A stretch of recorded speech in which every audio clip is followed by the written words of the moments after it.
جی قال المؤلف رحمه الله تعالى في باب احترام اسماء الله تعالى وتغيير الاسم لأجل ذلك.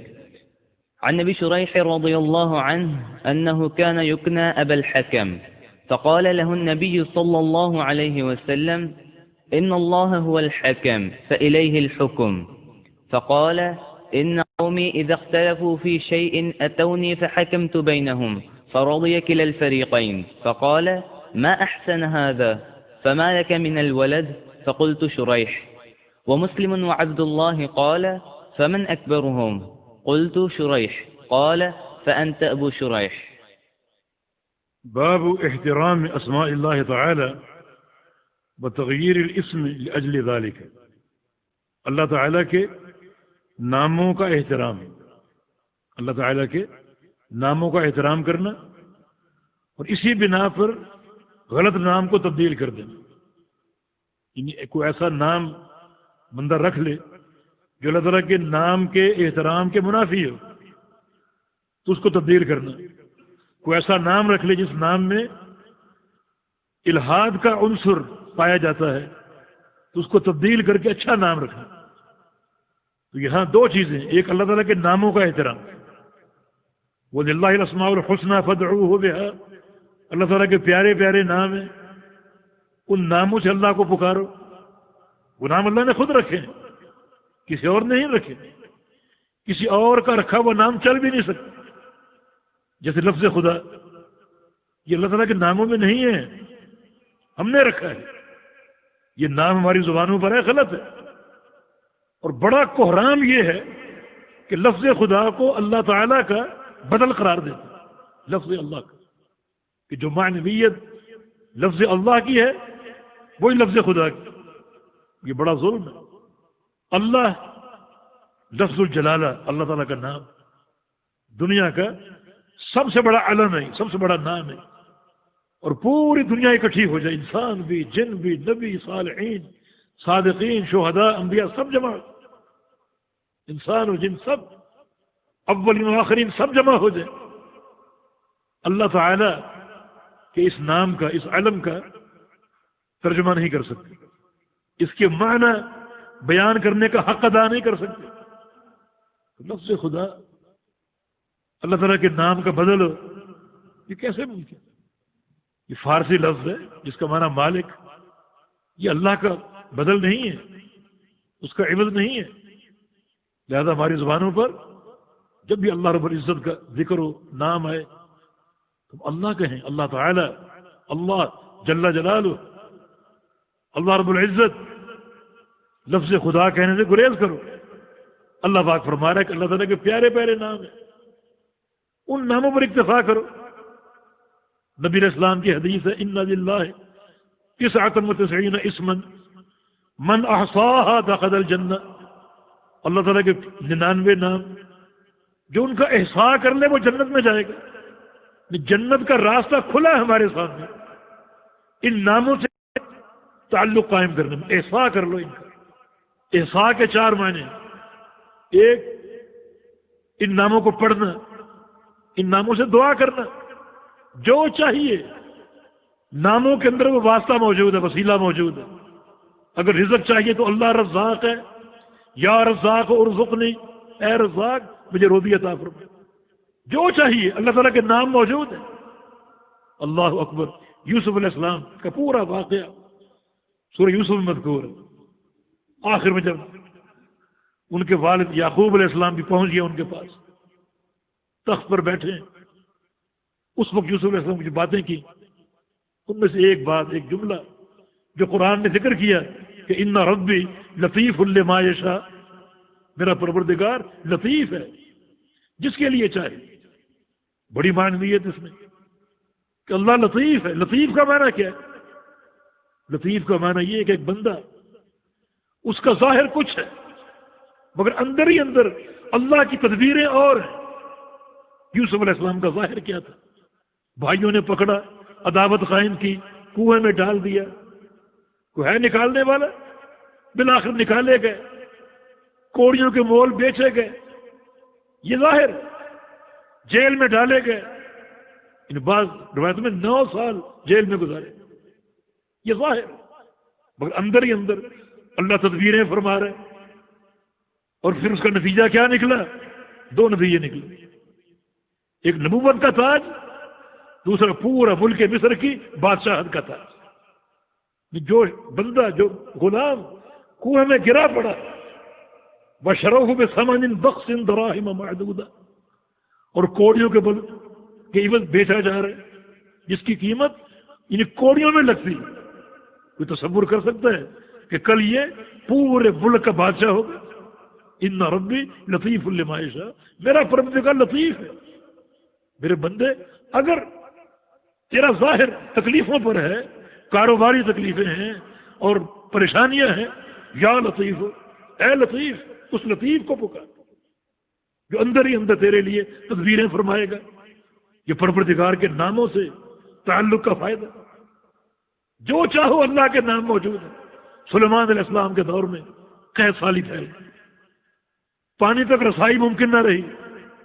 نہ پانی آسمان سے برس رہا، نہ زمین سے نکل رہا. قحط سالی، ہلاکتیں شروع ہو گئی. اور سلیمان علیہ السلام کی حکومت پوری زمین پر اپنے لشکر کو لے کر نکلے بارش کی دعا کے لیے. اور بارش کی دعا کا ضابطہ یہ ہے کہ اپنے گھروں اور شہروں میں نہیں، بلکہ نکل جاؤ جنگلوں میں، میدانوں میں، اور اپنے پروردگار کے سامنے جا کر رو، گڑ گڑاؤ. لباس بھی کو عام سا پہنو جس میں انتہائی مسکنت اور فخر کا اظہار ہوتا ہو، اور وہاں جا کر دعائیں کرو. سلیمان علیہ السلام لشکر کو لے کے نکلے، جہاں دعا کرنا طے تھی وہاں پہنچ گئے. وہاں پہلے سے دعا ہو رہی تھی، اور دعا کون کر رہا تھا؟ ایک چونٹی دعا کر رہی، جس کی حیات قضائی بھی مذکور ہے. اللہ تعالیٰ نے بتایا کہ وہ چونٹی کس طرح کھڑی ہوئی تھی، بلکہ لیٹی ہوئی تھی. فرآ نملۃ، نے ایک چونٹی دیکھی، مستلقیۃ علی ظہرہا، اپنی پشت کے بل لیٹی ہوئی ہے. رافعۃ ببعض قوائمہا الی السماء، اپنے چھوٹے چھوٹے ہاتھ اور پاؤں آسمان کی طرف پھیلائے ہوئے. چونٹی، اس کا عقیدہ، پشت کے بل لیٹی ہوئی اور ہاتھ پاؤں آسمان کی طرف، اور اللہ تعالیٰ سے دعا کر رہی. دعا کیا کر رہی؟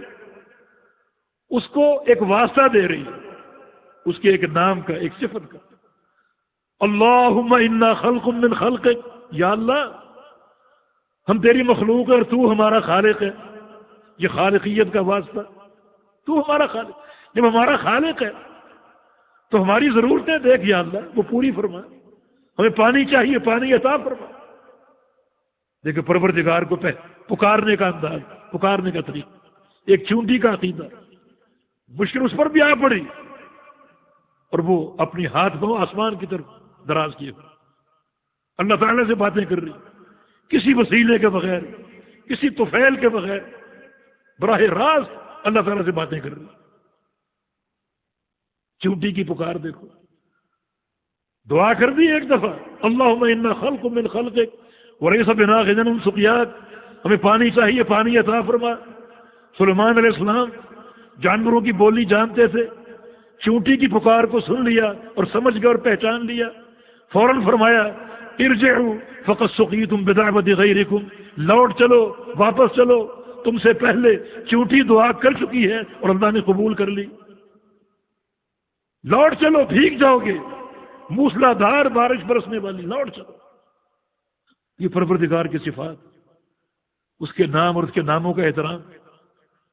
تو انہی ناموں پر اکتفا کرو، ان ناموں پر غور کرو، تمہارے سامنے دروازے کھلیں گے توحید کے، اللہ تعالیٰ کی شان کے دروازے کھلیں گے، اس کی شان کے، اس کا تعارف حاصل ہوگا. جس قدر یہ تعارف بڑھتا جائے گا اتنا تعلق باللہ میں اضافہ ہوگا. جب تمہیں یہ معلوم ہوگا کہ اللہ غفور ہے اور میں گناہ گار ہوں، تو توبہ کرو گے، توبہ کرو گے کہ وہ غفور ہے اور میں گناہ گار ہوں. وہ عفو ہے، عفو، غفور سے بڑی صفت ہے عفو، غفور سے بڑی صفت ہے عفو. غفور کا معنی گناہوں کو چھپانے والا، عفو کا معنی گناہوں کو مٹانے والا. کتنا فرق ہے. تو پھر کیا تعلق جڑے گا؟ جب وہ خوب بخشنے والا ہے تو میں اس سے معافی مانگوں، اس سے توبہ کروں، استغفار کروں. تو ان صفات سے تعلق جوڑو پورے احترام کے ساتھ. جو شیخ الاسلام کا باب ہے، احترام اسماء اللہ تعالی، اللہ تعالیٰ کے ناموں کا احترام، اللہ تعالیٰ کے ناموں کا احترام، بتغیر الاسم لاجل ذالک، اور اسی بنا پر جو نام اچھا نہ ہو، اللہ تعالیٰ کے نام کے احترام کے منافی ہو، اسے تبدیل کر دینا چاہیے. حدیث آپ نے پڑھی عن ابی شریح رضی اللہ تعالی عنہ. ابو شریح سے مروی ہے، ان کی کنیت تھی، نام میں اختلاف ہے. بعض کہتے ہیں کہ خویلد بن عمر ان کا نام تھا، اور بعض کہتے ہیں کہ ہانی بن یزید الکندی، ہانی بن یزید الکندی ان کا نام تھا. یہ اپنی قوم کے وفد کے ساتھ آئے تھے اور آ کر اسلام قبول کیا تھا. جبکہ ایک رائے یہ کہ فتح مکہ کے موقع پر انہوں نے اسلام قبول کیا تھا، اور 68 ہجری میں ان کا انتقال ہوا. 60 اور 8 68 ہجری میں ان کا انتقال ہوا. اس حدیث کے راوی ہیں کانا یکنا ابو الحکم، ان کی کنیت ابو الحکم تھی. ابو الحکم ان کی کنیت تھی. فقال له النبی صلی اللہ علیہ وسلم ان اللہ الحکم وعلیہ الحکم، کہ تم نے یہ کنیت کیسے رکھ لی؟ حکم تو اللہ ہے. ابو الحکم کا معنی حکم کا باپ، حکم تو اللہ ہے، وعلیہ الحکم، اسی کی طرف سارے حکم ہیں، سارے حکم اسی کی طرف لوٹتے ہیں. وہ حکم قدری و کونی ہو، تقدیر کے فیصلے ہو، شریعت کا حکم ہو، قیامت کے احکام ہو، جزا اور سزا کے، سارے اللہ کی طرف لوٹتے ہیں. تم نے یہ کنیت کیسے رکھ لی؟ فقال، ابو شریح نے کہا کہ ان قومی اذا اختلفوا فی شیء اتونی، میری قوم جب کسی مسئلے میں اختلاف کرتی ہے، کوئی اختلاف ہو جائے، اتونی میرے پاس آتے ہیں. فحکم تو بینہم، تو میں ان کے بیچ فیصلہ کرتا ہوں، ان کے بیچ فیصلہ کرتا ہوں. وہ اپنی قوم کے فیصلے میں نمٹاتا ہوں. راضیہ کی دل فریقین، میرے فیصلے سے دونوں فریق راضی ہو جاتے ہیں اور اختلاف ختم ہو جاتا ہے.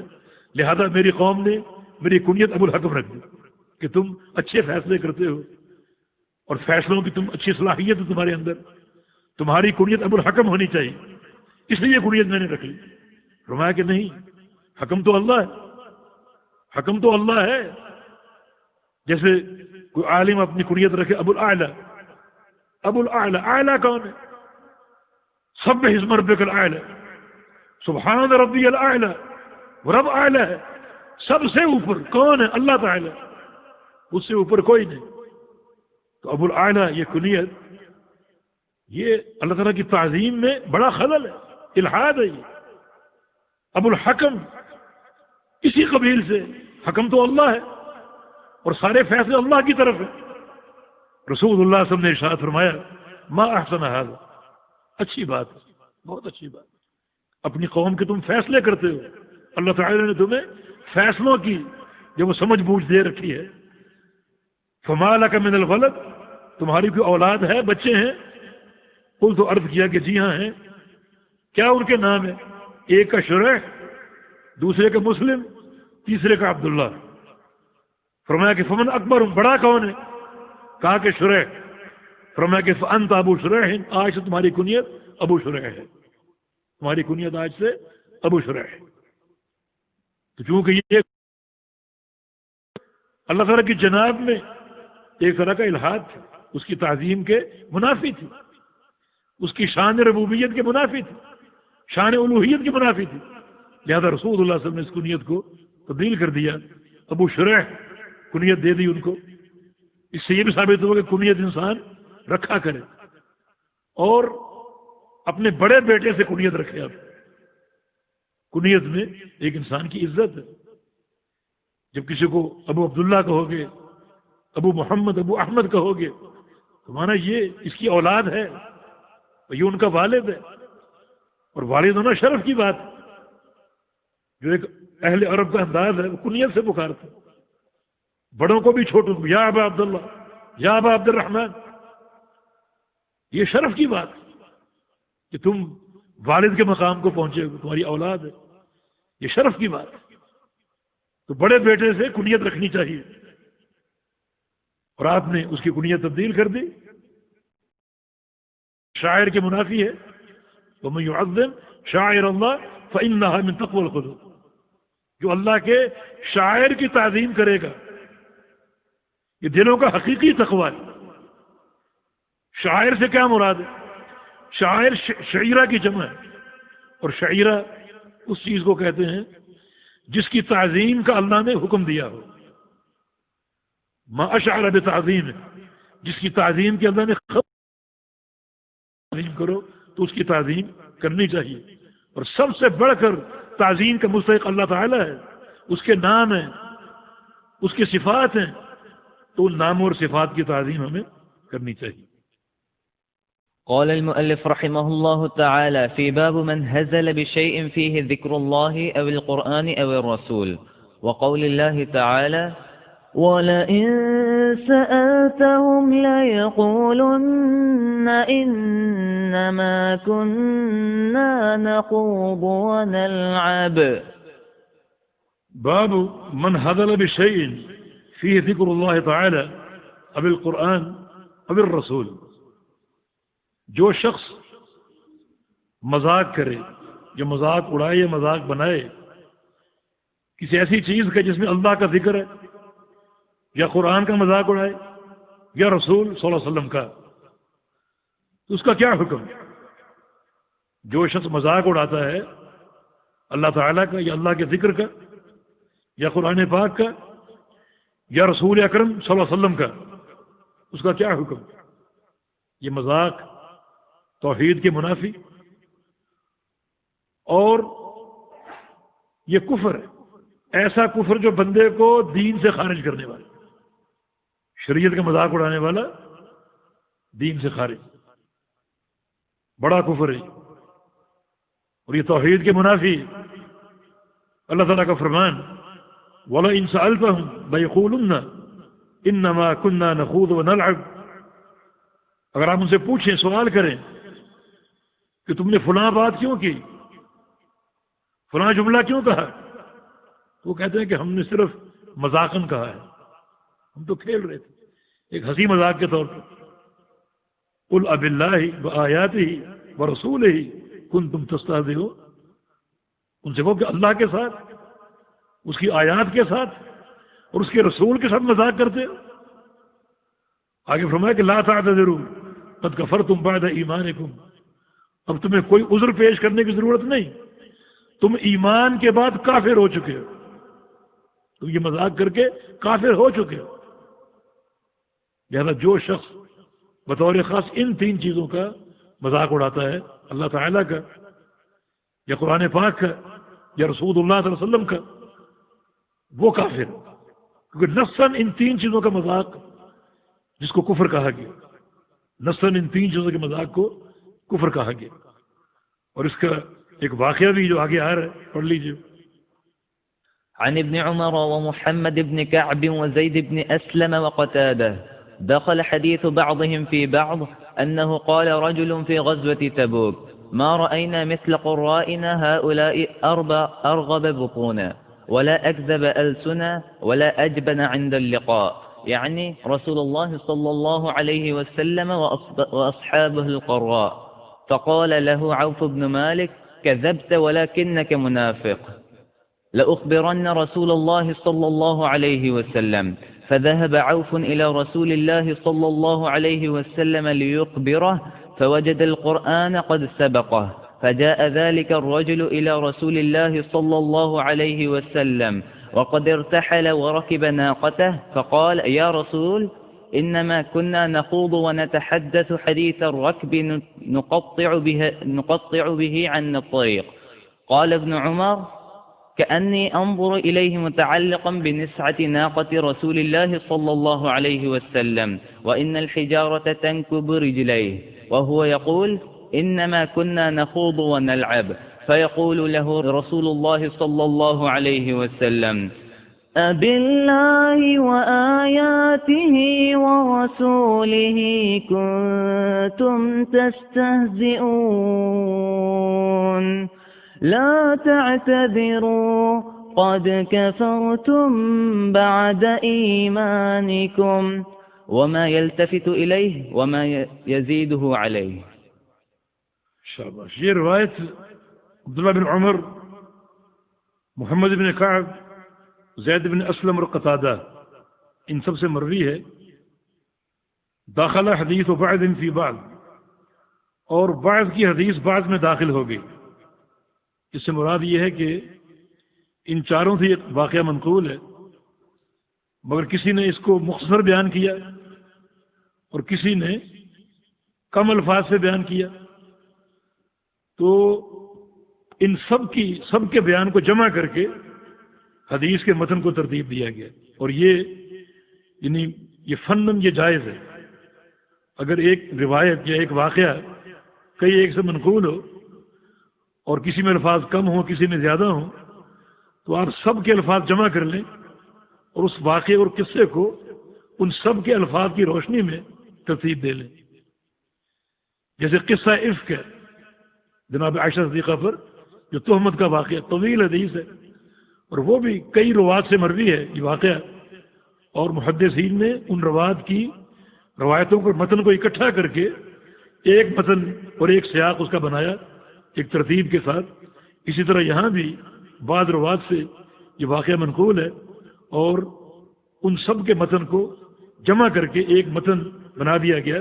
اس طرح بعض کی حدیث بعض میں داخل ہو گئی. انہ قال رجل فی غزوۃ تبوک، غزوہ تبوک کے موقع پر ایک شخص نے کہا ما رأینا مثل قرائنا ہؤلاء، یہ جو ہمارے قراء ہیں ان جیسے لوگ ہم نے نہیں دیکھے.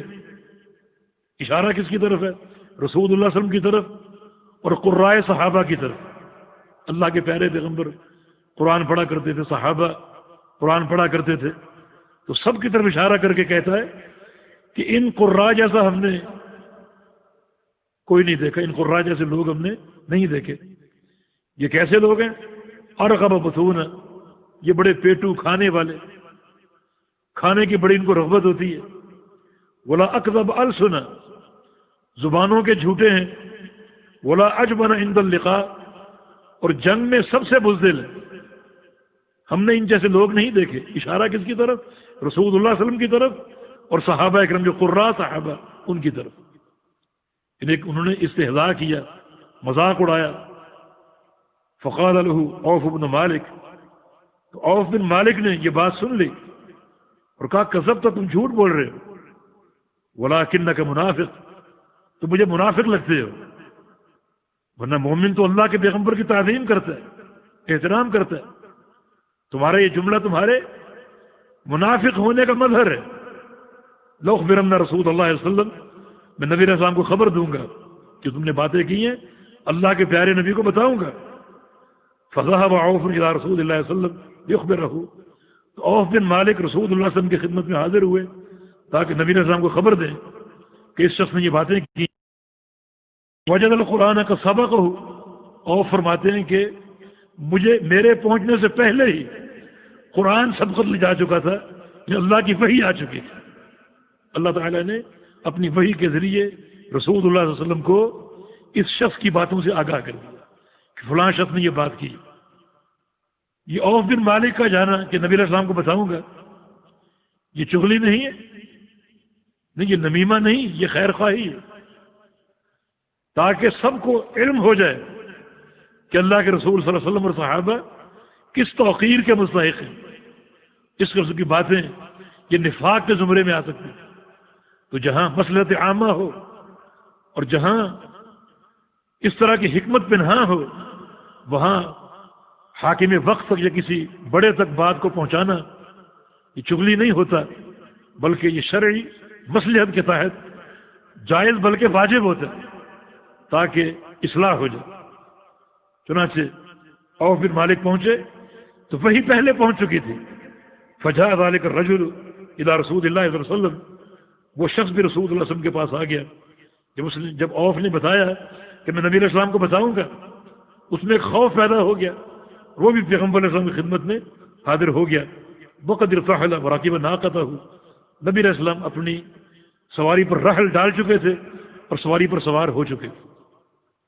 فقال یا رسول اللہ، اس شخص نے کہا کہ یا رسول اللہ صلی اللہ علیہ وسلم انما كنا نخوض ونلعب، رکب، ہم اصل میں باتیں کر رہے تھے جو قافلے کے لوگ باتیں کرتے ہیں، جو قافلے کے لوگ باتیں کرتے ہیں. سفر جاری ہے، سفر لمبا ہے تو دل لگی کرتے ہیں، مذاق کرتے ہیں. نقطو بھی ان الطریق، تو ہم اس کے ذریعے راستہ یعنی طے کرتے ہیں تاکہ سفر جلدی کٹ جائے. اگر خاموشی سے سفر کریں تو ٹائم گزرتا نہیں محسوس ہوتا، تو باتوں میں جو ہے وہ دھیان دوسری طرف متوجہ ہو جاتا ہے اور سفر جلدی کٹ جاتا ہے. تو ہم کوئی حقیقت اور مذاق نہیں کر رہے تھے، بلکہ جس طرح مسافر یعنی خوش گپیاں کرتے ہیں اور مذاق کرتے ہیں اور باتیں اس طرح کی کرتے ہیں، ہمارا وہ انداز تھا، نہ کہ کوئی دل سے ہم تو مذاق اڑا رہے تھے. قال ابن عمر، ابن عمر فرماتے ہیں کہ انی انظر الیہ، اس شخص کا کھڑا ہونا مجھے اب بھی نظر آ رہا ہے. نبی علیہ السلام سواری پر سوار ہیں اور بڑی لجاجت کے ساتھ وہ آپ سے باتیں کر رہے، متعلقا بنسعۃ ناقۃ رسول اللہ صلی اللہ علیہ وسلم، نبی علیہ السلام کی سواری کا جو کچاوا تھا، جو اس کی رسی تھی جس سے باندھا جاتا ہے، اس کو پکڑے ہوئے.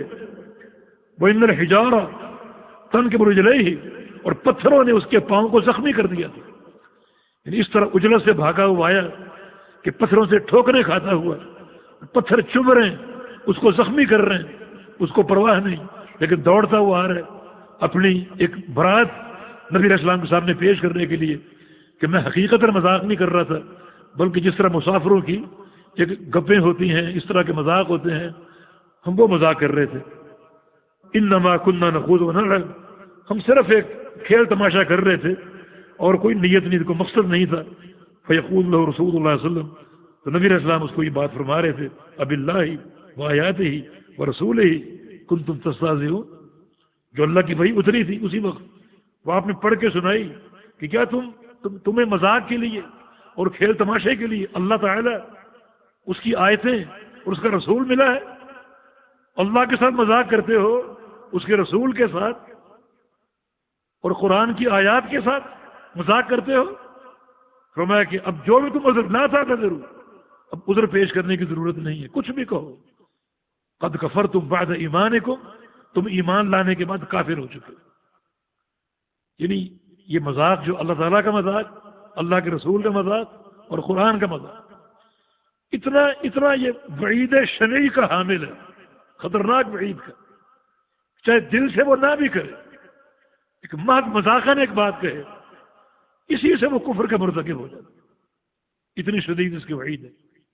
تو اللہ کے جناب کا اجلال اور اس کی تعظیم اور اس کی ہیبت، اس کے تقاضے پورے کرنا ضروری ہے.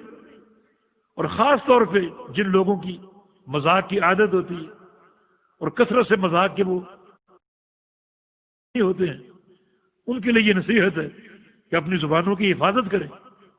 ایک انسان مذاق میں بعض اوقات بڑی بڑی باتیں کہہ جاتے ہیں اور اس کو اس کا احساس، انسان جدیت پر، حقیقت پر ہو اور سنجیدگی پر ہو، وہ بات سوچ سمجھ کے کرتا ہے. اور جب وہ مذاق کے موڈ میں ہو، ہنسنا ہنسانا اور لہو و تماشا اس کا وہ عادی ہوتا ہے، تو پھر وہ اس میں طرح طرح کی باتیں ایسی کر جاتا ہے جو شریعت کے منافی ہوتی ہیں، اور وہ اس کے لیے بڑی نقصان دہ اور شدید ترین وعید کا باعث ہو سکتا ہے. نبی علیہ السلام کی حدیث ہے کہ ان الرجل لیتکلم بکلمۃ من سخط اللہ لا یلقی لها بالا یلقی اللہ علیہ سخطہ الی یوم یلقاہ، کہ ایک شخص اپنی زبان سے ایک جملہ کہتا ہے اور وہ جملہ اللہ کی ناراضگی کا ہوتا ہے، جس پر اس کو توجہ نہیں ہوتی.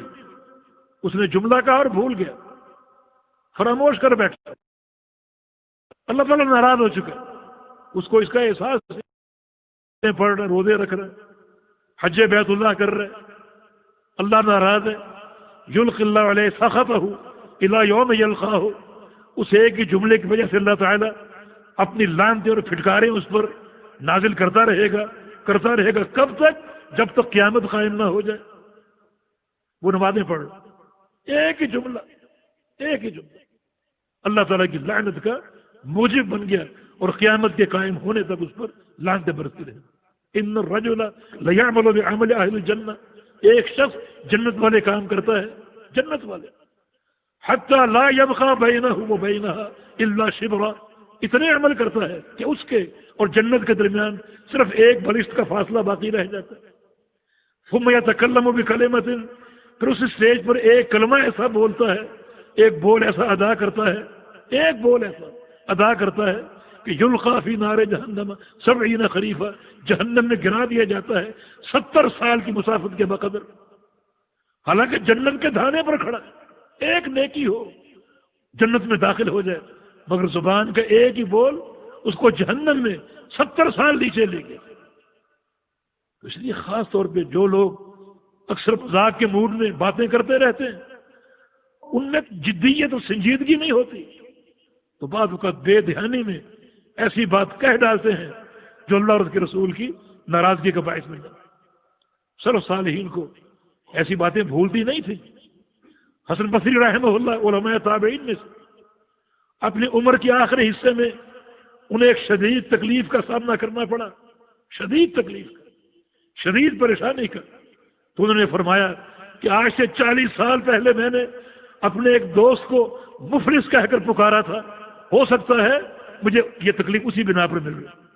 40 سال دوست کو مفلس کہا، دوستوں سے مذاق چلتے رہتے، ہو سکتا ہے اسی جملے کی سزا مجھے مل رہی ہے۔ یعنی 40 سال پہلے جملہ ادا کیا، بار بار توبہ بھی کرتے رہے، لیکن اب تک یاد ہے وہ جملہ، بھولے نہیں۔ ابو حذیفہ رضی اللہ عنہ، جنگ بدر میں ان کے والد کیونکہ کافر سے قتل کر دیا گیا، انہیں ایک پریشانی تھی کہ میرا باپ سمجھدار تھا، مجھے امید تھی اسلام لے آئے گا، مگر کفر کی حالت میں مارا گیا۔ اسی افسوس میں بیٹھے ہوئے تھے، پریشانی میں بیٹھے ہوئے تھے کہ نبی علیہ السلام نے ایک اعلان کر دیا کہ میرے چچا عباس کو قتل نہیں کرنا، وہ کفار کے ساتھ آیا ہے، وہ اس کو قتل نہیں کرنا اس کو۔ تو ابو حذیفہ کیونکہ پریشان تھے، ان کی زبان سے جملہ نکل گیا کہ ہمارا باپ قتل ہو اور آپ کا چچا قتل نہ ہو۔ نبی علیہ السلام نے جملہ سن لیا، پریشان ہوئے آپ کے، اس نے یہ کیا کہہ دیا، لیکن چونکہ بندے میں ایک ملال ہوتا ہے، ایک افسردہ کیفیت ہوتی ہے، اپنے آپ پر ہوش نہیں رہتی، آپ نے کچھ نہیں کہا۔ بعد میں جب ان کو محسوس ہوا کہ اللہ کے نبی نے یہ اعلان کیوں کیا تھا، کیونکہ اللہ تعالیٰ نے اپنے پیغمبر کو بتا دیا تھا کہ عباس مسلمان ہو چکے ہیں، مستضعفین میں سے مجبوراً لائے گئے ہیں، اسلام قبول کر چکے ہیں، اس لیے اللہ کے پیغمبر نے اعلان کیا۔ ابو حذیفہ اس جملے کو یاد کر کے روتے اور کہتے کہ یا اللہ مجھے معاف کر دے، میرے اس جملے کو معاف کر دے، اور یا اللہ میں تب سمجھوں گا تو نے معاف کیا کہ کسی جہاد میں شریک ہوں اور دشمن کی تلوار میرے گلے میں چل جائے اور گلا کٹ جائے، تب سمجھو گا تو نے مجھے معاف کیا۔ یہ علامت قرار دے، یا اللہ مجھے معاف کر دے، ایک جملہ ہے، اور اس کو یاد کر کے روتے، یا اللہ میری توبہ قبول کر لے، اور تب سمجھوں گا تو نے توبہ قبول کی کہ کسی جہاد میں تلوار یہاں چل جائے، اب ہر جنگ میں شریک ہو رہے ہیں، اس جنگ میں تلوار چل جائے اور اللہ میری توبہ قبول کر لے، اس جنگ میں چل جائے، اللہ تعالیٰ مجھ سے راضی ہو جائے، مجھے جو ہے وہ بخش دے اور معاف کر دے، لیکن شہادت نہیں مل رہی۔ نبی علیہ السلام کی پوری زندگی گزر گئی، حتیٰ کہ ابوبکر صدیق رضی اللہ عنہ کا دور آ گیا، جنگ قاسیہ میں شریک تھے اور واقعتاً دشمن کی تلوار